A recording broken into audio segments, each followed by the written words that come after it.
Okay, folks, my name is Barry Reynolds. This is my wife, Jennifer Reynolds, and here we have Mike, her Hi. stand-in. Since Jen's camera shy. And this is Talking Tabletop. Now, today we're going to talk about hidden rules and also rulebooks. So first we'll start with terminology, hidden rules.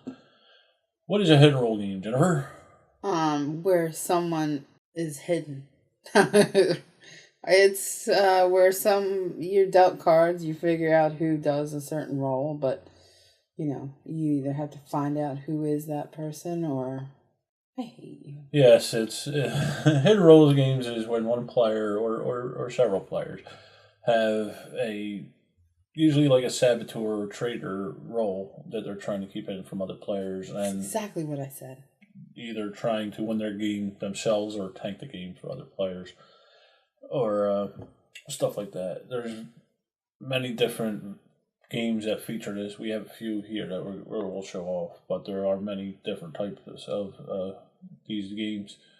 One of them is Saboteur, which I think is one of Jen's favorite ones, right? Yes. Yes. And now in Saboteur, you are playing as these, what are they, gnomes? Yeah. Dwarves. They're dwarves who are in mines trying to get gold, and one or more players, depending on the player count, will play as the Saboteur, who are trying to stop the other players from reaching these nuggets of gold throughout the mines. That's right. They do this by playing cards that'll break your tools or cause a cave in or remove a card which represents pass in the mine from the board and stuff like that. This one is a real good game. We played this with the entire family, I think. Easy to pick up on. Yeah. Everybody seems to like it. Jen likes to say saboteur. Saboteur. I do like being the saboteur. Yes, she does like being the saboteur. Saboteur. She likes being sabotage. Sabotage, yeah. Another type of game is One Night Werewolf. Ultimate One Night Werewolf. Ultimate Werewolf.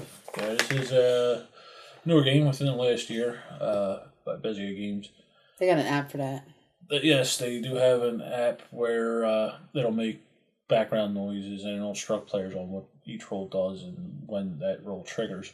The app is excellent I think it really helps play. Yes. Now, in One Night Ultimate Werewolf, one or several players are playing the werewolf. The rest of the players are playing villagers.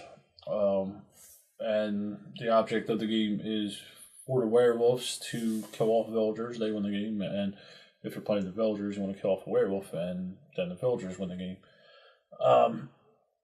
Now, this is done by bluffing and trying to figure out who is the werewolf and who's lying about being the role that they are. And there's different roles. There's the troublemaker who will swap two players' roles, and then there's the seer who can actually look at a role of a player, or two roles in the middle, depending on what it is. And there's the robber, who can swap roles with another player and then see what role they acquired, and different roles like that. This is a real quick game that's a variation of Werewolf, which is a much longer game used for bigger groups. And my family has had a lot of fun with this one. Most of them. One person didn't like it, but She tends to not like a lot of stuff. yes. But this is a real quick game. You can play 2-3 games in a half hour. It's a very good game if you're playing with people you know. And like most hidden role games, they sometimes don't work with certain groups. Yeah, I think we played this with the right people though, because we've had a lot of fun. Yes, A lot of laughs. This encourages role playing and a lot of bluffing and lying to your friends and Friends, family, yeah. So, like I said, depending on the group, you got to watch this one. But we've had a good amount of success with this one. Yes. Okay. And the final one we're going to talk about is a new game from Bloodhead Games, Dead of Winter. This is, in my opinion, one of the best semi-cooperative games on the market right now. And in Dead of Winter, there's a possibility of a trader. It's not guaranteed that there will be one. There's a possibility if you're playing with the certain variations, the base variation. And in Dead of Winter, you're basically living in a colony trying to survive a post-apocalyptic world with zombies.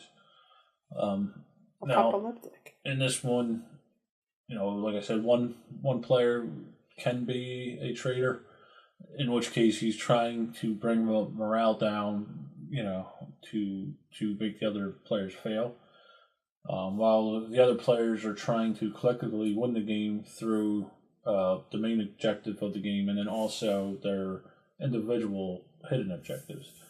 There's really only one or sometimes two winners, but in order for them to win, the whole group has to win, and then they have to win their individual hidden objectives.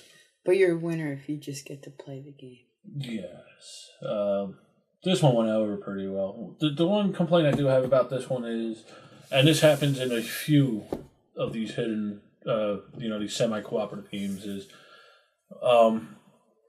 if you're playing as the traitor and there's no way you're going to win, you can tank the game for the other players. And again, that depends on the players themselves, but I've seen that. In this game, if you are a traitor and you get exiled, you can actually kill off other players by fighting them or stuff like that. So you can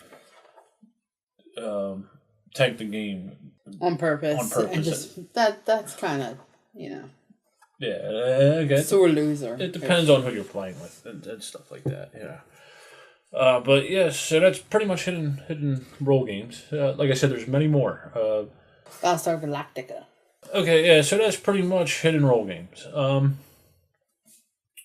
So now we'll move on to the discussion topic. Barry, what are we discussing? Today we're going to discuss rulebooks and some of our experiences with rulebooks. Now I've never written a rulebook, and I understand it's not an easy thing to do. But part of the downside to this hobby is that every time you get a new game, you got to read the rulebook and then explain it to people and stuff like that. And I've read some really bad rulebooks in the past. Sometimes it's because of language issues. There's language barriers where it's not translated right or stuff like that. Other times it's because they're poorly written. And then there's other times because of the way it's laid out, stuff like that. So, what are some of the issues you ran into with rulebooks, Jennifer? Sometimes they just don't flow well. We had a big problem with this with Fantasy Flight. They have gotten better, but it's just like with them. You can only read so much, and then it's like, all right, let's just try to start and play, and then figure it out from there. Yeah. And with that, that happens with a lot of games. You can only read so much, and then it's like, all right, let's just play, and then sometimes that actually helps. Yeah, with Fantasy Flight in particular, and their older rule books, some of the games were just so convoluted. With rules, specified rules for a specific action. And, like Jen said, she had a hard time with the flow. So did I. It where, instead of giving you the base of how the game plays and then saying somewhere towards the back or whatever, if you do this happens. Mm-hmm. It would just be like, all right, you do this and then 16 different things can happen right there. Refer to this page, refer to that page, refer, stuff like that. That's one. But like Jen said, they are getting better. I think with Eldritch Horror, they started this new thing where they'll give you two manuals, basically. One for the flow of the game, and then the other one for the more intricate rules. I believe it was Eldritch Horror. They did it for Battle Lore 2nd Edition. And, so they are getting better with them. 51st State was a game that I had a problem with, too. Yes, 51st State was it. I believe that was a language issue. Ignacy Trzewiczek is Polish. The game originally was a Polish game, and I think being that none of Ignacy's crew over there are native English speaking people, they had a rough time writing the rules for it. So it just didn't translate well, or because of the different grammars and structures and all that. I do enjoy 51st State. It's a really good game, but like Jen said, it took us a while to figure out. Could have been Barry trying to explain it to me too. How to play the game. Yeah, it could have been. And you run into this. Subtle differences in the meaning of a word from one language to another can drastically change a game. But when we're having a problem with the rule book, I do find that if we just stop and play, like we get to set up, we understand a couple things. Once we just start playing, then it becomes easier. Yeah. And then we're like, oh, okay, this is what they meant, Yeah, it could be that. Like, I'm a visual learner, and I always have been, so I do have to play the game once or twice in order to pick it up. Jen, not so much. She can read the rules and get the game a lot of the times. Yeah. But part of the problem too is I've read so many. Yeah. But there are certain good good rule books out there. Like Garden Dice was an excellent one, I believe. Oh, yeah. Diamonds had an excellent one. Now, granted, they're not really complicated games either. Yeah, so that has a factor in it. And again, we've never written a rule book, but we have. Yeah, I guess we really shouldn't criticize. But what do you look for in a rule book? Are you looking for the flow of the game, or precise rules, or what? I just wanted to flow kind of like the game would flow, Yeah, maybe have a section to go back for a reference or something. I like a glossary, a nice glossary. Yeah. Table of content, an index, something, a reference guide. Yeah. I have seen that where publishers don't put an index on the rules. I mean, if you're having a big, huge, if you're getting a booklet, then yeah, I want an index or something, But I mean, if it's a simple game, like Flux, really the rules are on the cards, but that's pretty easy. Well, that brings up another issue. I mean, some rule books are written for the flow of the game, but trying to look up an individual rule is really difficult because of the way they structure the rule book. Yeah, it depends on the game, I guess. Yeah. Like I said, I think that was one of the reasons Fantasy Flight's rule books were so rough. Now there are certain games that are laid out with, they're written in like paragraphs and sub paragraphs, like a lot of GMT games are. GMT! Don't even get me started on that. They're written where you look at section A.1342, stuff like that. What's GMT?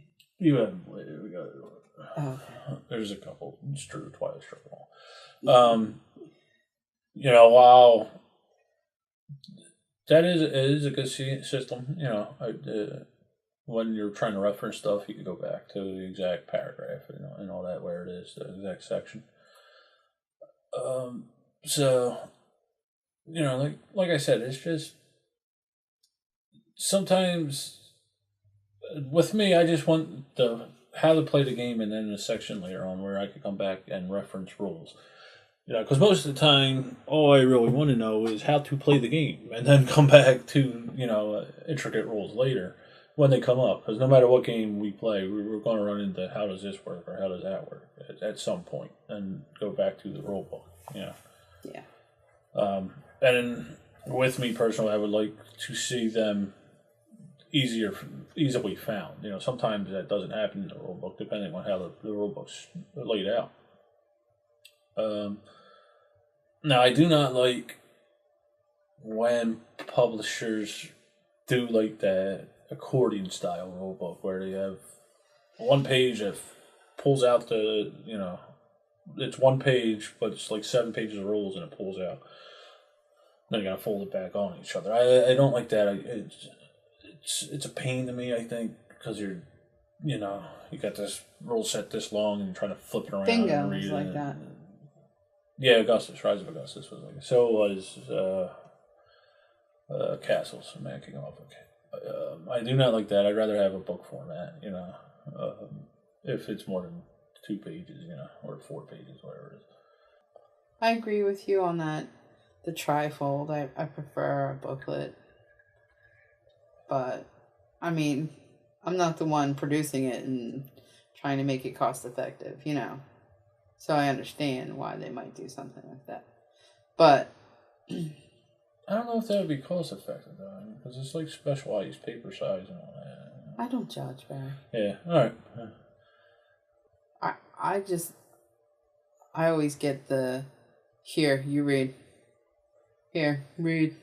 Yes. It's like I said, I'm a visual learner, so most of the time Jen says she reads the rule books, but she doesn't. She reads enough to get us started, and then we kind of figure it out from there.